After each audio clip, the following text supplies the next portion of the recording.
Good morning and welcome to the Joint Special Operations University's ThinkJSOU. We are proud to present How to Stage a Coup and 10 Other Lessons from the World of Secret Statecraft by Dr. Rory Cormac.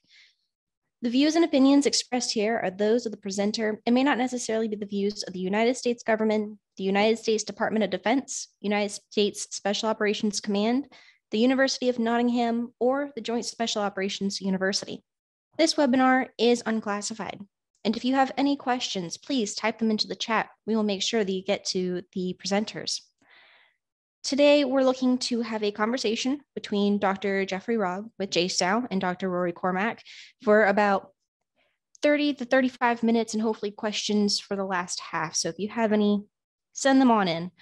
And now I am very proud to present Dr. Jeffrey Rogg. Thank you, Beth, for the kind introduction. And I, in turn, am delighted to introduce our distinguished guest, Dr. Rory Cormac. Dr. Cormac is a professor of international relations at the University of Nottingham, specializing in secret intelligence and, of course, covert action. He has written several books, including Disrupt and Deny, Spies, Special Forces, and the Secret Pursuit of British Foreign Policy, The Secret Royals, Spying in the Crown from Victoria to Diana, which is due out in the American press in Georgetown University with the title Crown, Cloak, and Dagger this coming fall. And of course, the subject of our conversation today, How to Stage a Coup and 10 Other Lessons from the World of Secret Statecraft, which I have on my desk, of course. Dr. Cormac is a fellow of the Royal Historical Society and is widely sought after for his expertise on both sides of the Atlantic, including at the UK Cabinet Office and the Ministry of Defense. He has also presented for the US State Department and the Pentagon. And so with that, I'd like to begin our conversation by asking you, Rory, you have such an extensive publication record already. How did the idea for this particular book come about and why now? Thanks, Jeff. Hi, everybody, and thanks for that very kind introduction. It's a real pleasure to be talking to you this morning / this afternoon. I started researching the world of covert action long before it went mainstream, I suppose. Around 2010, 2011, I was writing a book on Britain's intelligence assessment machinery, which, as you'll know, is very important, but also a little bit dry. And it turned out that in the 1960s, the guys that were doing the assessment, they put a different hat on and were overseeing British covert action in the Yemen. And I just thought this was so interesting. And it's always been an interest of mine. And then obviously the last, 4, 5, 6 years, covert action has been everywhere in the news. Weirdly, for something that's supposed to be secret, it's been so widely discussed, from Crimea to the 2016 US presidential election, to Brexit on our side of the Atlantic, all sorts of stuff. And I thought, well, now is a great time to go into this long-held interest I've had and try and dispel some myths, try and write an accessible book, hopefully an engaging book, to explain this world to a wide range of people. And that's how the book came about. And it is not only accessible, I have to tell the audience, this is just plain a fun read. I strongly encourage you to read it. You balance the insights for policymakers with also accessibility to a lay audience very well. It must have also been a lot of fun to read and research and write yourself. What were the most interesting chapters or sources that you had when you were researching and writing the book? It was so much fun. I had a blast. I'll be honest, I researched it during the lockdown period over here, and it kept me sane writing this book. It's got a special place in my heart.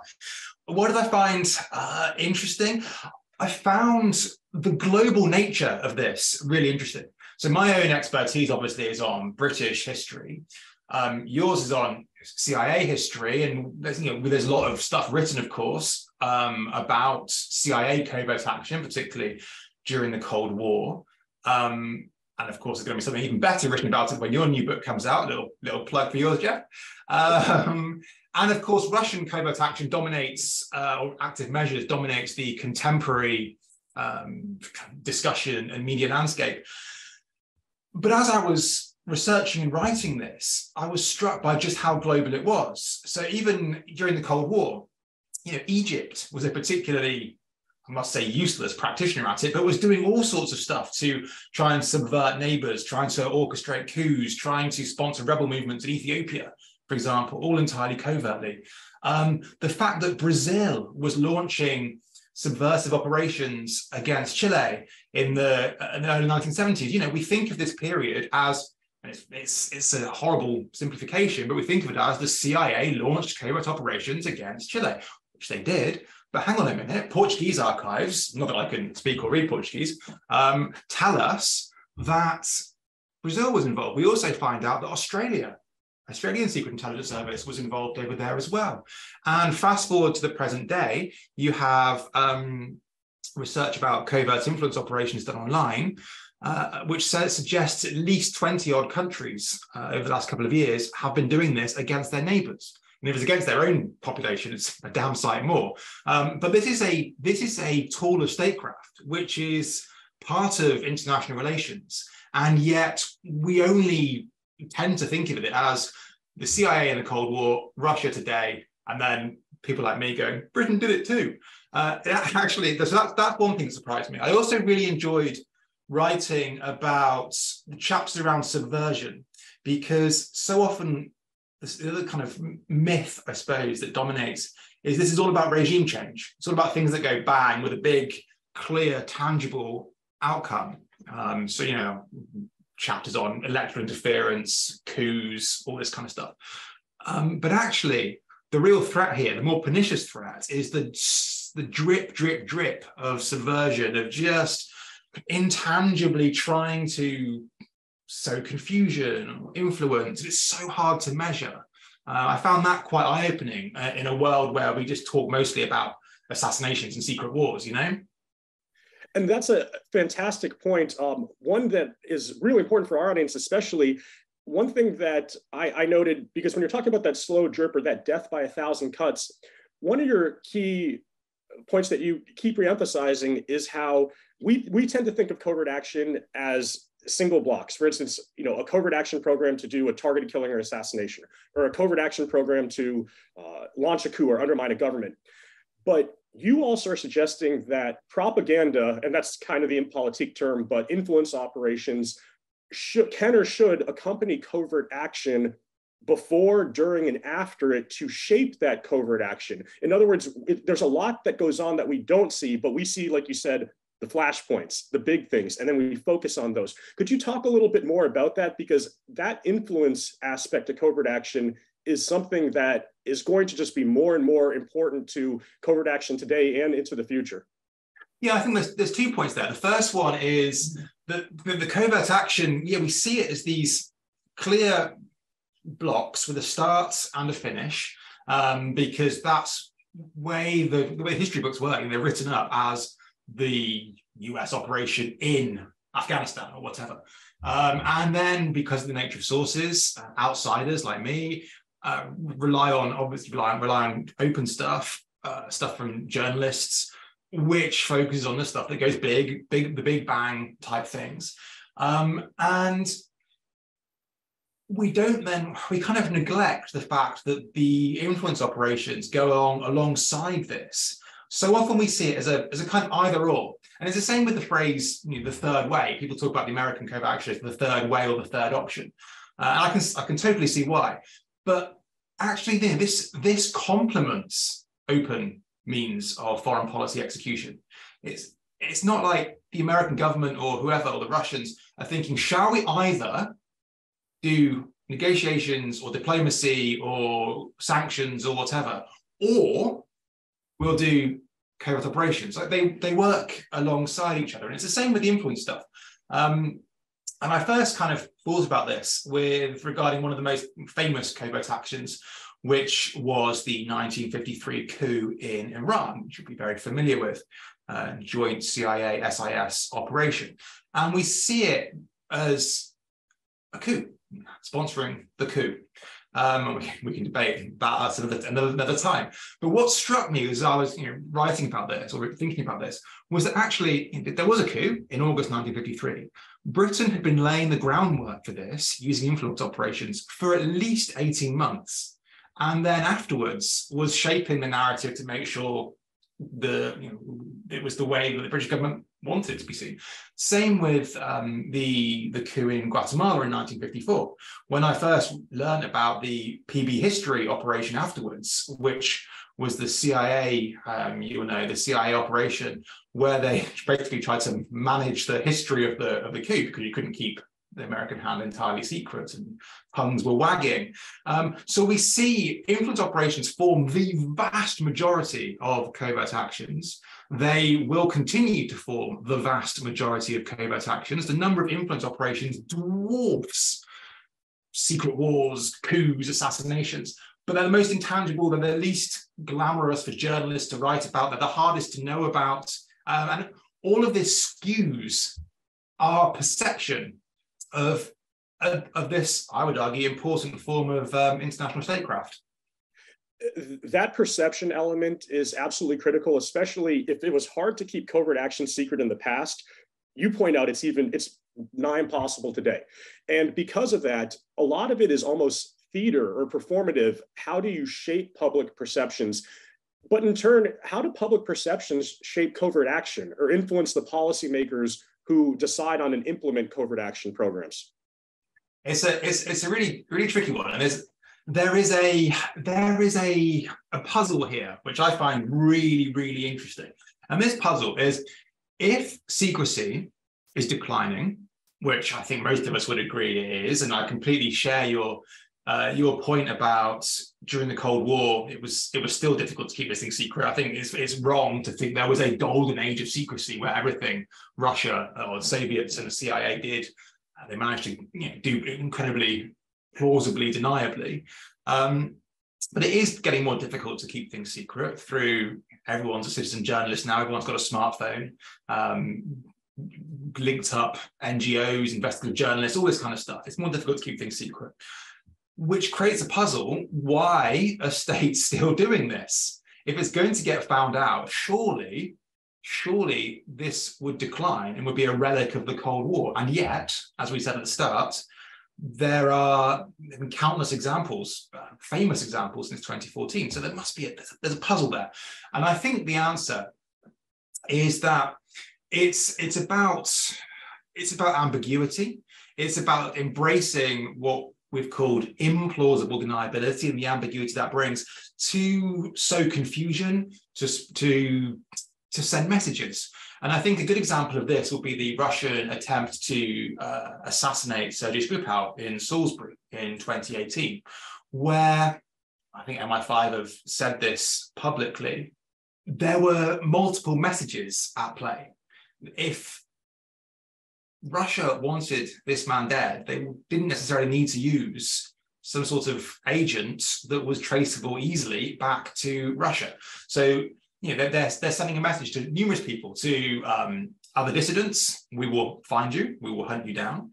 Potential dissidents: don't become a dissident because we will find you and we will hunt you down.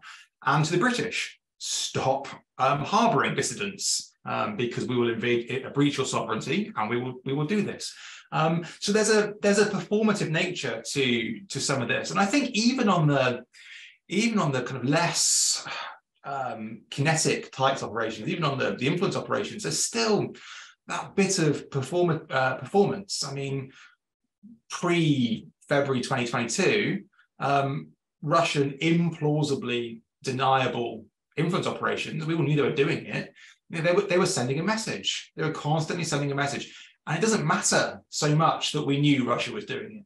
I think the visibility is a bit of a red herring sometimes in this form of statecraft. It's the acknowledgement that makes a big difference. So this can be reasonably visible, but as long as it's not acknowledged, that's the key. And states and leaders can exploit that. They can exploit that gap between the visibility and the acknowledgements to sow confusion, to prod and to poke adversaries, to test, for a whole different range of purposes. And that kind of embracing of confusion and ambiguity and spreading more confusion, that's a hallmark of 21st century covert action. And the ambiguity piece, it's so important in countries like the US and UK because covert action causes a lot of heartburn, especially when we find out that our countries have been involved in things like if not doing it, then planning poisoning. For instance, we mentioned Russia, for instance, targeted killing or assassination. Some of the higher threshold. There's something to democracy and the idea of transparency. So why is it that covert action always causes this sort of tension in democratic society? We always do it, and then we hand wring after the fact and moralize about it when it seems like the public sort of wants our governments to continue to do it without getting caught or without making it look like we're affronting our own principles. Yeah, I think public seem to be generally, at least in the UK, generally okay about this kind of thing. And the idea is it's better than boots on the ground. There's a natural inclination maybe from policymakers to think, well, let's keep, horrible phrase, no boots on the ground, and then the public will tend to support it.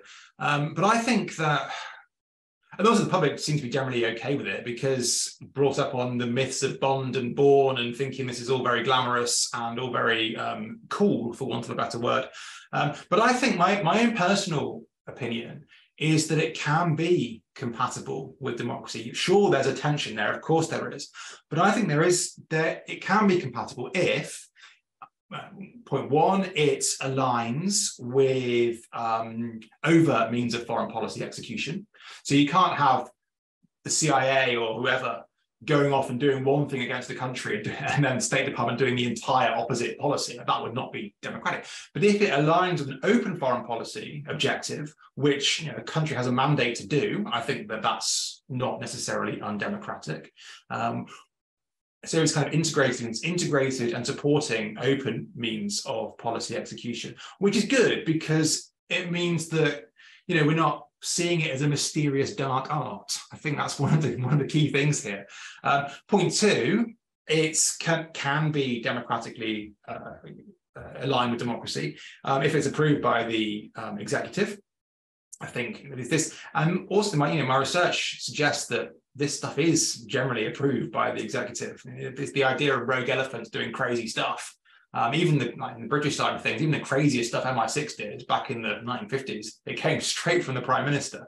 And then thirdly, it needs some sort of oversight. Now that's obviously difficult, but we will have our different oversight systems in Western democracies.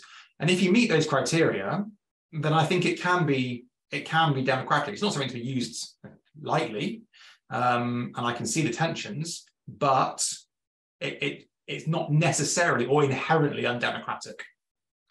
Something you said in there relates to how quickly policymakers may reach to covert action. Viewed as this third option between overt military or overt diplomacy, covert action also is sometimes sort of the easy button that policymakers try and reach to. Does that create problems as far as covert action success or failure? In other words, if policymakers are reaching to it too quickly when it seems like overt diplomacy or overt military action might fail, well, here's this secret thing that we can do to accomplish our ends and no one has to know. Does that tend to result in more failure than success? 100%. Yeah. There's a misperception about what it can achieve because it is highly mythologized, because it is secret, because there's a vacuum around it, I suppose. We've seen time and time again, historically and today, policymakers, they are the type of people that want results. They want action, and they want it now. And when something is a difficult predicament, the easy option, the supposedly easy option, is to reach for the special forces or the intelligence services, or nowadays, increasingly, press the big red button that says cyber operations. Unfortunately, as cyber specialists continually point out, there is no big red button to launch a cyber attack. And the same for propaganda or influence operations, the same for special forces operations. These things take a long time of planning, but also you need to be aware of the limitations, what they can and can't achieve. And I think this is one of the core findings from looking at this across the world and historically, is that what covert action can achieve is creating space for other things to work. It's a force multiplier. An influence operation is not going to resolve something in and of itself. It is about creating space. It's about force multiplication, because covert action comes with inherent trade-offs, which leaders in their enthusiasm don't seem to always understand. The first one is that if you want to be secret, and you actually want to be secret and no one's going to know, then that puts a really low ceiling on what you can actually do in terms of impact. Because the bigger the impact, the more forces, the more guns, the more cyber operations, whatever it is, the more visible.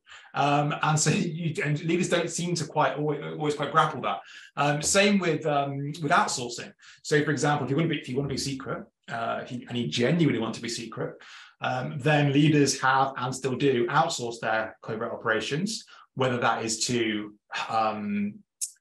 private paramilitary forces, a la Wagner Group, whether it is to PR companies doing influence operations. It increases the plausible deniability, but it comes at a trade-off, and that trade-off is control. You lose control if you're outsourcing to private third parties or criminal enterprises in the case of cyber attacks. And I think sometimes leaders, because of the way it's methodologized, because of their own sweeping statement, but because of their own inherent desire for action and results, don't understand those limitations. Therefore, the alignment between means and objective, classical strategy, is way out, and covert action can tend to fail. People see it as this kind of thing that normally goes wrong, and I think there's a couple of problems with that statement, which is, firstly, it's not necessarily the covert action people's fault. It could be the policymakers setting unrealistic expectations or policy, and secondly, we know more about the covert actions that have gone wrong. That's because they're often the ones that are visible and splashed across the front page of the New York Times. So judging the overall success is actually incredibly difficult. Yeah, that's amazing. I'm always struck by that inverse relationship between the more aggressive the covert action, the more visible it is, which undermines the whole purpose of covert action. And that relates to this easy button policymaker perceptions. It's sort of an immediate gratification thing. A policymaker wants to see the results now. And the problem with that is certain types of covert action, as we've discussed, for instance, influence operations, you may never see the result, or it may be too elusive to tie an influence operation to an outcome than, say, an actual military coup, supporting a coup to an outcome. This ties into the success and failure piece. In your research, have you been able to establish that certain types of covert action are more successful than other types of covert action? Well, with a huge, annoying academic caveat that it's incredibly difficult to define success in the first place, and then to measure it. Research done by numerous scholars, not just me, suggests that exploiting democracies is easier than exploiting authoritarian states, because democracies, our greatest strengths are also our vulnerabilities: freedom of press, freedom of association, elections. These create space for hostile actors to exploit. Research also shows that regime change by assassination is particularly disastrous and never works. But beyond that, I think it's difficult to measure the outcome, as you say. And policymakers increasingly these days want metrics. They want to know and understandably so, how's the public money been wisely spent? And I was reading some documents from the 60s, 70s, when this same question came up, and some of the people doing the influence operations were just outraged that this bean counting, bureaucrat dared to ask for measurable outcomes. You said, it's just intuition. I know these things work. go away, you meddling bureaucrat. And I think that the world, in all of our jobs, in the drive towards metrics and managerialism and influence operations are no different. But there's a problem here, which is it's really hard. And if you just focus on metrics, you don't actually get a very helpful answer. So what we're seeing is states counting impressions, if it's social media, how many people clicked on X, how many people engaged with Y. If you're working with independent news agencies trying to build resilience, how many articles did that news agency put out, for example? That is what political scientists call outputs. And it doesn't really tell you that much. What we need is the outcomes. And that is very difficult. So because of this drive towards metrics, we end up giving, I think, a skewed or not very helpful answer as to whether it works.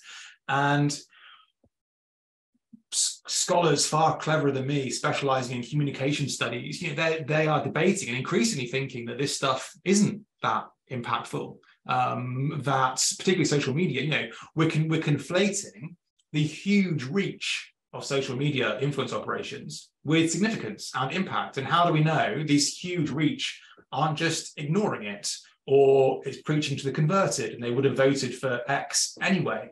And so it's very difficult. And so one of the things that I've argued in my research is that the metrics only tell us so much. And a lot of it is about narratives, and it's about perceptions of covert action success. So one of my little pet theories is that, take Putin's influence operations, for example. Now, they might have been quite blunt. They might have been quite weak. They might have not been very good at all. But by talking them up, we kind of give an impression that, well, we did until the myth was dispelled in 2022 after the invasion. But there was this perception that Putin was a master at the dark arts and was playing 4D chess across Europe using intelligence services to do all these kind of things. And I think there's a risk, particularly if the influence operation is designed to undermine trust and sow confusion. If we end up talking about how successful they are or how wide-ranging they are, then even if they're rubbish, they still end up undermining trust and sowing confusion. So I don't want to sound like a horrible pound shot postmodernist, but I think there's something in how we talk about, how we narrate, how we perceive influence operations in particular actually has a bearing on their success and can give us some insights that reliance on metrics can't. And that's so important for the United States, especially now when we talk about Russian meddling, for instance. There's the echo effect across social media where we amplify something that, as you said, one of my favorite quotes is Ben Franklin saying, "Never confuse motion for action." Something that really is just motion but doesn't have impact, we can amplify. And it seems like a lot of what you're saying is we're our own worst enemy when it comes to covert action. We can create a false narrative ourselves. And so, this is one of the persistent points of tension in the United States, and a real challenge for democracy. But one of my concerns is that politicians take advantage of other states' covert action. And in trying to take advantage of it for a narrow political victory here, for instance, they really undermine our robustness and resilience as a society to these covert action operations by foreign states. Again, we're our own worst enemy. So I really welcome your insights on that. I agree. And it's another thing that's really struck me is the interplay between foreign and domestic when it comes to covert action. And for a covert action to be successful, it has to exploit internal domestic pressures. This idea of an external hidden hand puppeteering and creating problems or societal problems, engineering a coup. I think that's another one of these myths that I think it's really important to dispel. Even in the height of the Cold War, CIA stuff, as you well know, was working with internal forces. It was sponsoring existing internal opposition forces. And it's the same with Russian operations today. They didn't create Donald Trump. They didn't create the divisions within society over here, Brexit, for example. They exploit them. And it's very easy for us to say, it's all Putin's fault. Putin is a very bad man, which of course he is. He gave us, and I'll stick to the UK reference. He created Brexit. He did Brexit to us, and we need to have a big investigation, expose the covert action. It was all Putin's fault. Now, I'll hold my hands up. I didn't vote for Brexit. I am no fan of Brexit. But to say that to create an external scapegoat, a bogeyman, say it's his fault, is not helpful. People voted for Brexit, and you have similar points about Trump. People voted for Brexit because they were very angry about things. And Putin probably did stir that up and increase those divisions, but he didn't create them. And so just saying, oh, it was Putin what done it, is a way for politicians to not take responsibility for internal divisions and to build societal resilience against covert action. What we need to do is heal these exploitable divisions and toxic public discourse and post-truthism and all this kind of stuff, which is on us in the West. And that's the point that I really want to get across through the book is covert action is very important. I spent my whole career writing about it, but it only works if it exploits internal stuff. So to defend against it, let's be a bit more mature in our politics. And I had a comment from one of our guests that Russia took advantage of our diplomacy and our decorum and exploited it through strategic corruption, but no more. And perhaps that's a good way to frame it is, when a mouse squeaks, don't turn it into a lion's roar, and make sure the public understands the difference between the two. I think that's a real danger. I think people, it is really interesting. I find it really interesting. Journalists find it really interesting when they write these things up, they want to write up, hidden hands, puppeteering, assassins across Europe, all this kind of stuff.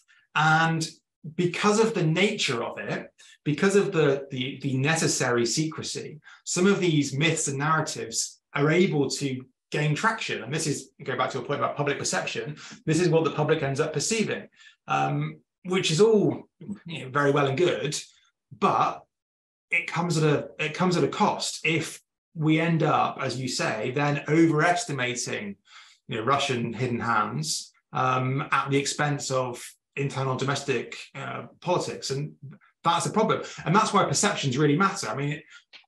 Before I started writing about this, I was of the opinion that this whole reality versus fiction thing didn't really matter. It's a bit boring. Academics say Bond isn't real, and they look all smug, but who actually cares if it's real or not? And actually, this is one of the kind of intellectual conversions I've had, is that it does matter, because those perceptions of Russian covert operations actually influence how successful they are and our response to it. And the perceptions, they are so infused with the myths of Bond and Bourne. And I want to encourage the audience to keep sending in questions. We have one here for, one of the, we talked about mice and lions, but elephants, an elephant in the room, Chinese secret statecraft. What are we seeing from them? What else could they be planning? Or also, I think this relates to Russia. We're struggling to balance between the two. And, one seems to, especially these days, Russian meddling, Russia's war in Ukraine is overshadowing how we prioritize and identify perhaps Chinese covert action operations. Yeah, and the Chinese, of course, are no stranger to this type of activity. And have long been doing it, but it doesn't get the same, never used to get the same traction as Russian activity. But of course, it is a big deal. And we've seen a lot of Chinese influence operations. And there was a load of stuff going on around managing the narrative around the COVID pandemic, as you would expect. It flitted between, when it first came out, saying that it was all being whipped up by Hong Kong democracy protesters. And then when it reached Italy, they were trying to create this narrative around how the Italians were thanking China for China's great help and expertise of being a responsible power by doctoring videos of Italian nurses. And then they moved on to, as you will all know, trying to question American response and Britain's response and kind of say that liberal democracies weren't very well adapted to deal with this kind of thing, legitimizing its own system of government. I mean, and that's just one example.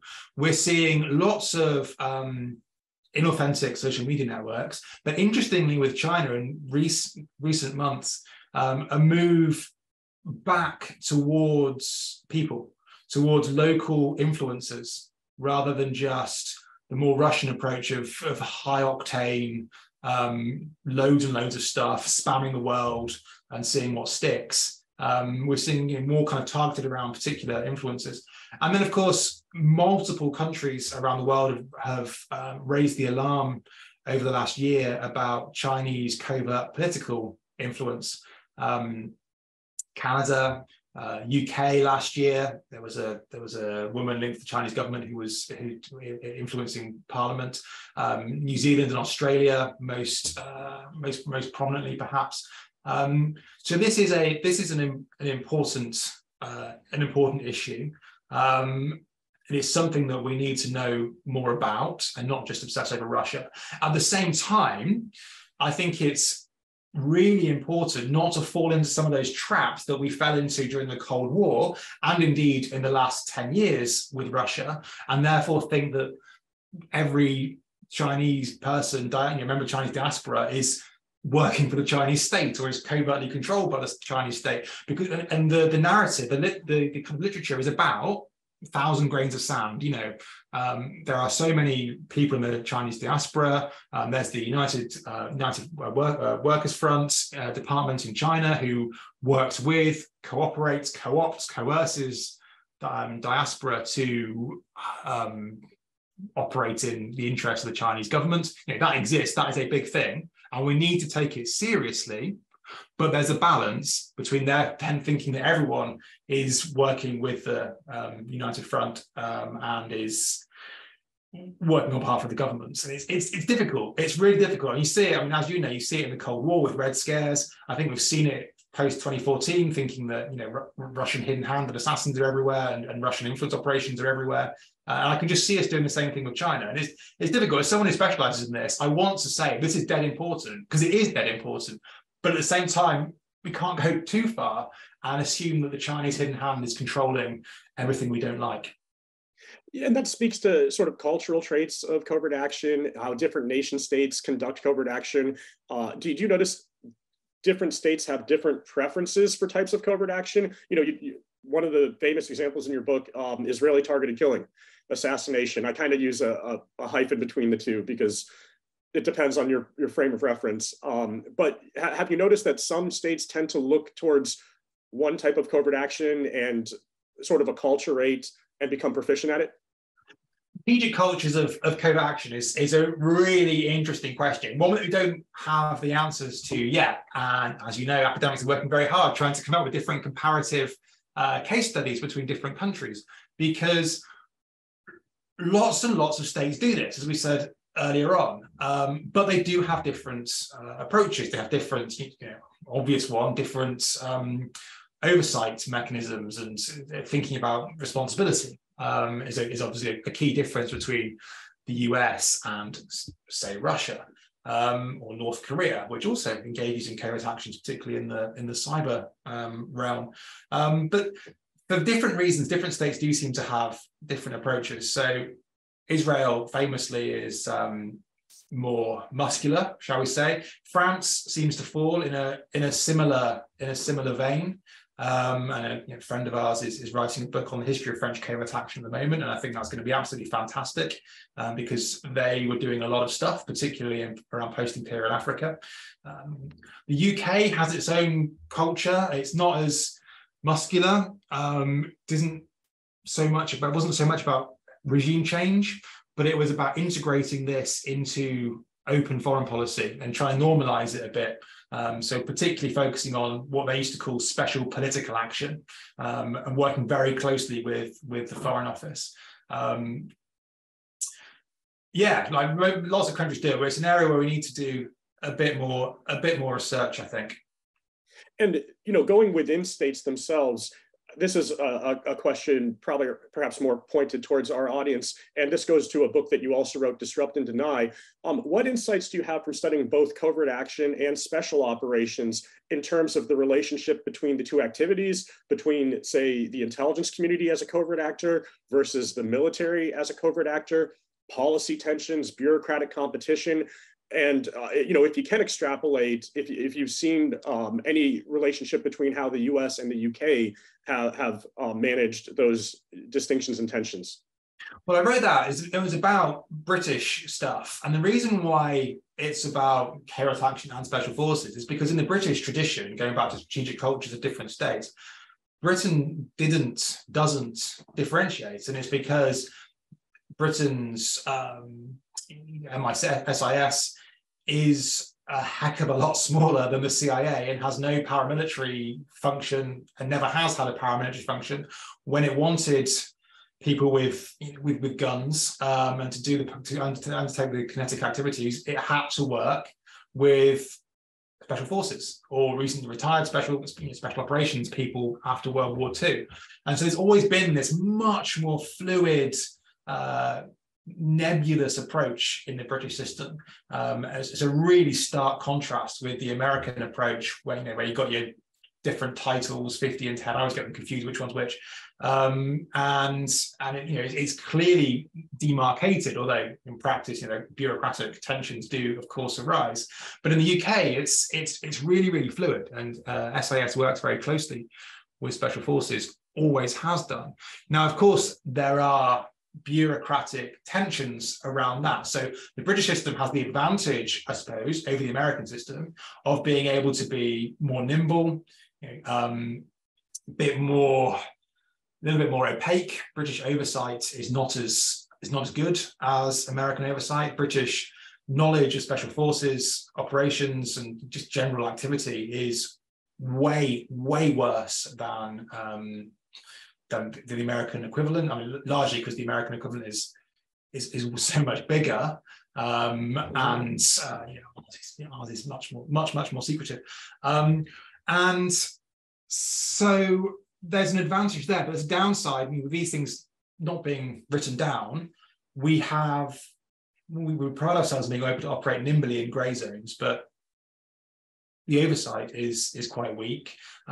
Special forces traditionally in the UK have had to lobby for a role time and time again. So think of every famous SAS and SBS mission since 1945, whether it's Malaya in the colonies or going all the way through Northern Ireland, they were never involved at the start. Even Iraq in 2003, some of the stuff from the Chilcot inquiry, our big inquiry into the Iraq war, showed how special forces kind of got forgotten about and always had to fight for a role. It always had to lobby, which I found quite interesting. But how we manage that bureaucratic tension, I think, is really difficult. You see it, and I see it from afar in the States, where you have the separation. The Bin Laden raid is a really good example of what title did it come under? Was there, how did it work in practice? And then the same with anticipated military environment, whatever the caveat is. It's covert action outside of a military or anticipated military environment versus special military operations. But in theory, the distinction is quite clear, but you know more about it than me, and people on the call will know far more about it. But how that manifests itself in practice seems quite thorny, and is only getting more thornier as paramilitary stuff increased in the post 9/11 world. Well, and that comes to titles and authorities and oversight. And in the US, we have the opposite problem, which is by having Title 50 and Title 10, sometimes it allows policymakers to choose, executive branch policymakers to choose the option that will get the least oversight. let's hide what perhaps should be a covert action operation, even though the military can conduct them. They'll call it Title 10 operational preparation of the environment. And, those oversight committees are so inundated with the whole DoD that you can kind of obscure what might be more of an intelligence-oriented type operation or covert action operation under it. Whereas Title 50 covert action in the US, there's this myth, around US covert action that it's not really well overseen and the CIA is a rogue elephant, as you mentioned, and that's just not true. I mean, there's a lot of oversight that goes into it. We just have this pliable system. Is legislating covert action really an effective mechanism for oversight or for wise policy outcomes? I'll tell you what it is good for. It's very wise for historians. I find writing about the history of American covert action damn sight more easier than Britain, because you guys write things down and then you declassify it. It's wonderful. Unlike us, who write nothing down and then don't declassify it. But more seriously, yeah,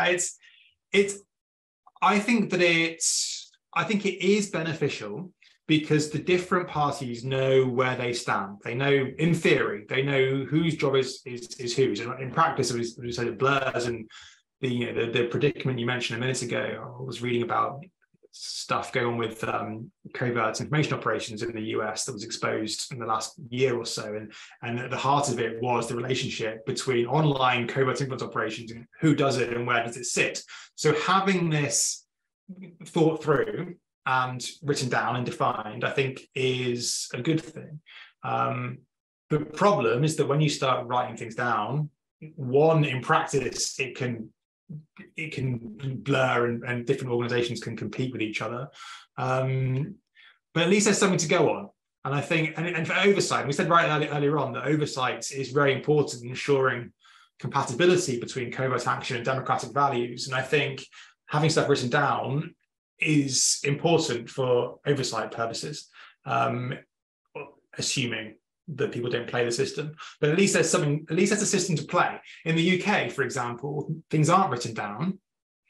Special forces don't have any oversight. It's a minor political controversy at the moment, although way down our list of political controversies over here, in that they fall between gaps. The people who oversee Ministry of defense stuff aren't cleared to see special forces. The people who oversee the intelligence community don't look at them because they're not intelligence, and they fall through the gap. And there's a bunch of problems around that.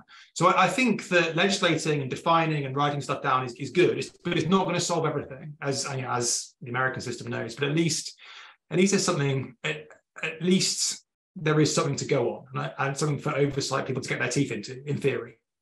And bringing that back to something you said earlier, one of the problems we have in the US is we've tried to legislate and then de-legislate to a certain extent what was called the wall between foreign and domestic intelligence. And for instance, we saw if DoD, for instance, has an information operation using social media overseas, we're so globalized that you really can't create that artificial boundary. That blowback can come right, what you think is an information influence operation overseas can suddenly become or have adverse effects at home, because that's how information travels these days.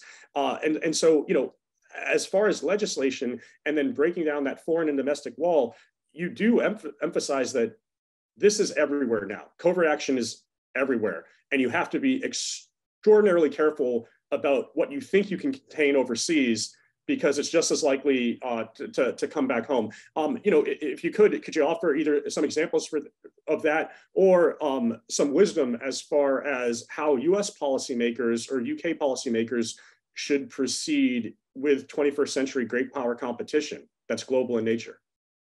It's about risk management, isn't it? It's about not saying having blanket bans on things because there is a chance X, Y, or Z could happen. It's about working through the risks, knowing what the limitations of your means are, having proper scrutiny and oversight and matching means with objectives, and then managing the risks accordingly. So, for example, with covert influence operations, there is always going to be a risk that this will end up back in the domestic American information ecosphere.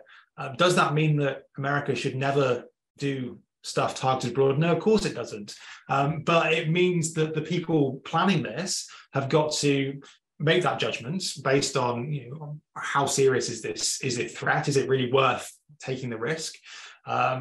Based on what will they do if and when it does end up coming back, having blowback in domestic. So I think what you can legislate for perhaps is that the primary goal of the covert action should be foreign influenced. So should be to influence overseas opinion. So that I think we can all agree US should not be covertly influencing domestic opinion.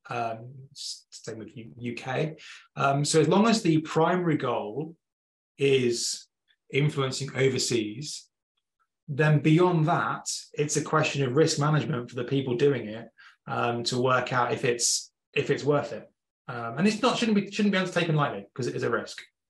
And at different points in US history, the risk management tool that some intelligence officials or others have described has been called the New York Times test. Don't do anything that you wouldn't be comfortable seeing on the front page of the New York Times. Would that be guidance that you would continue? Because it seems to me, if you plan for discovery with covert action, and especially the New York Times test, there's the assumption underpinning covert action is that you're not going to be discovered. So that's a paradox to sort of plan for discovery. Is that still a useful mechanism, or do we need could you propose, Rory Cormac's new type of test for covert action? Well, I think that it's a policymaker when they're planning these things, or a practitioner when they're planning these things, shouldn't necessarily plan for discovery, but they should be aware of it. They should have what we're going to do if this does become discovered, if it is exposed, because this is like we said earlier, secrecy is declining and things do get exposed. So I would say, well, think about how you or the state would use that exposure. Is there a way that exposure could advance the goals of the operation, rather than seeing exposure as a failure? If this ends up on the New York Times or wherever, rather than that means it's the end of everything and the whole thing has failed. Well, okay, well, how can we use this? Is this a way we can signal our intent to the adversary, or signal our, as Reagan used to do, signal our muscles to the domestic population by unleashing the CIA or whatever? So I think we need to think about exposure. So my advice, for what it's worth, would be to think about exposure in a much more nuanced way. Exposure does not necessarily mean failure.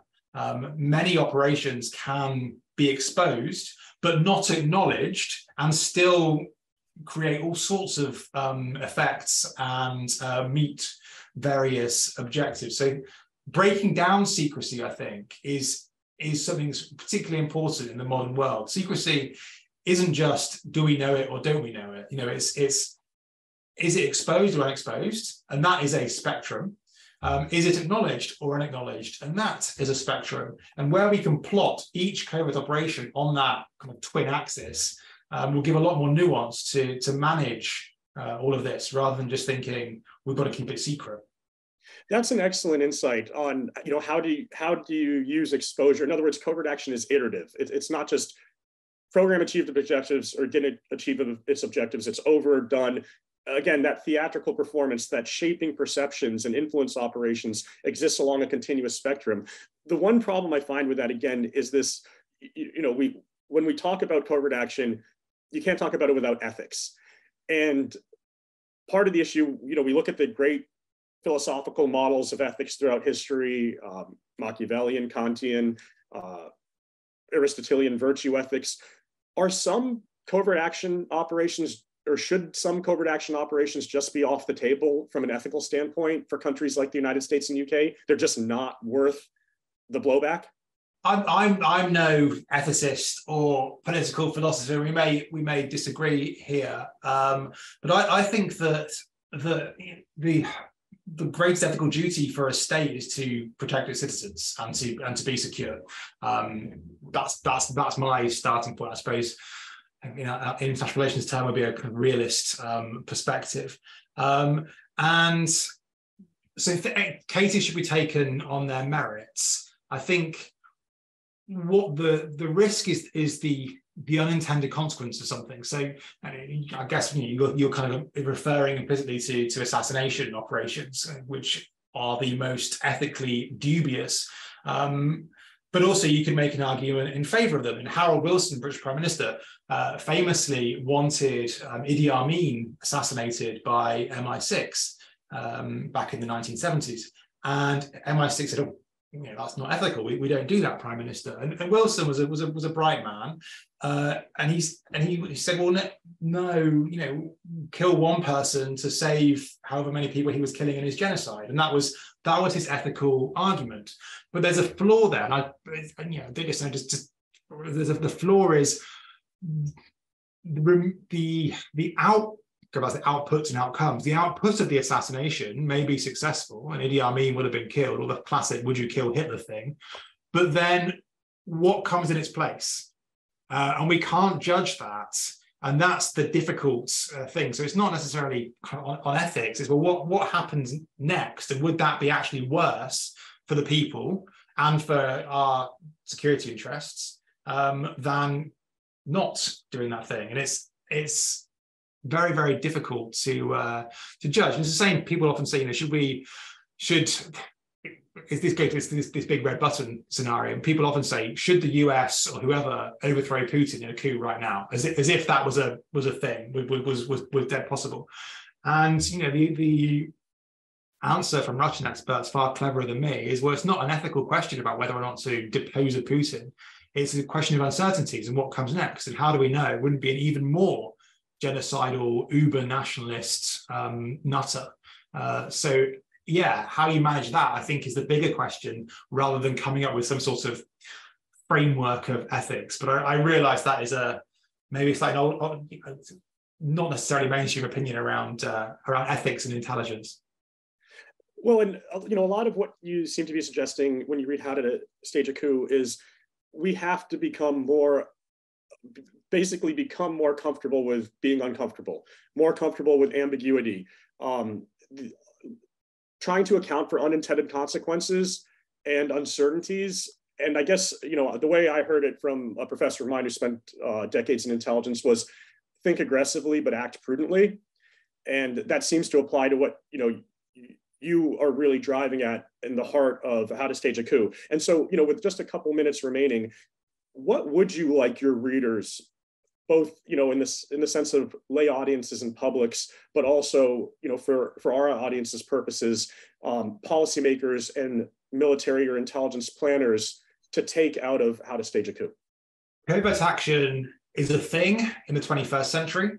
Lots and lots of states do it. It is an important part of international statecraft and shouldn't be neglected because it's secret and shouldn't be allowed bond and born to dominate. We need to understand this seriously. We need to open up the mysterious black box of covert action, if you like, and treat it like any other form of policy execution. The more we think about mysterious dark arts, the less helpful it is. I think that it's here to stay, that it is surrounded by ambiguity and confusion rather than secrecy, that it needs to be used judiciously and very cautiously, and whereby we are aware of the limitations and trade-offs of it.